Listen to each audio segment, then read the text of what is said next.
For viewers in Toronto, Ottawa, and Montreal, Canada Now continues. Good evening, everyone. I'm Carol McNeil. In Toronto news tonight, a mass walkout today by angry students fed up with all of the problems in the city's school system. The students' main concern is that their teachers have a higher class load and less time for extracurricular activities.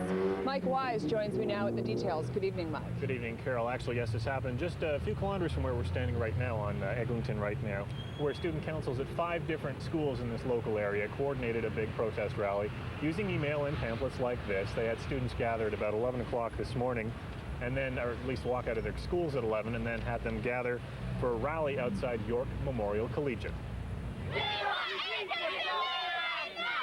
For this group of students, political action began with a hefty walk along Eglinton to join students from other schools in the area.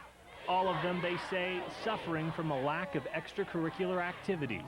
This sucks because we don't get to do anything after school. We got no hockey, we have no football, no baseball, no scholarships. How can we do that? It's just boring. It's not fun, you know?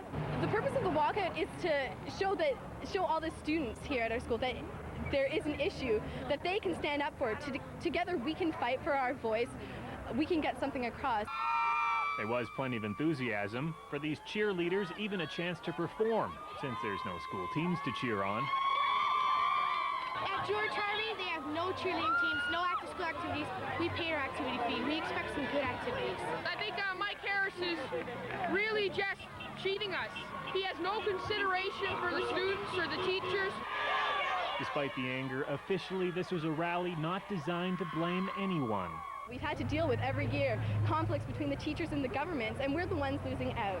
It was not in protest of any specific group, being the unions, government, the teachers themselves. The last 4 years, we have done nothing. We have not stood up against these other organizations, and by doing so, we've got nothing from it. We have something to say, and we're going to say it.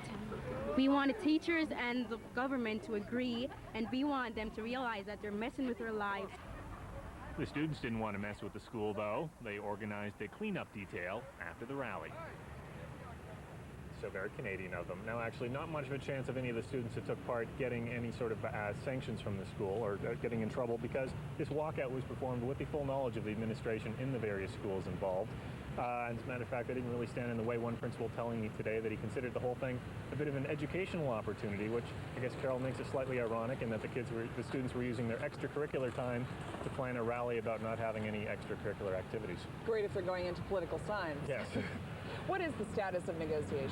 Well, there are negotiations happening between the school board and the teachers' unions right now to develop a new contract and possibly address this lack of extracurricular time at the moment. But there's a media blackout that's been imposed on that. So there's not much I can say about that, other than the two sides aren't talking. There's a mediator involved trying to get the two sides to come together. They haven't been doing that recently, and really that's what this rally is about, the students sending a message that they want these two sides together to start looking at some solutions. Mike, thanks so much. Thank you. All right. Well, as you just saw, lots of anger and frustration over the state of our schools. You'd think that would lead to a lot of interest in school board elections next week.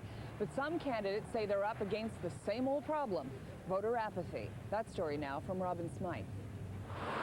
Sure signs of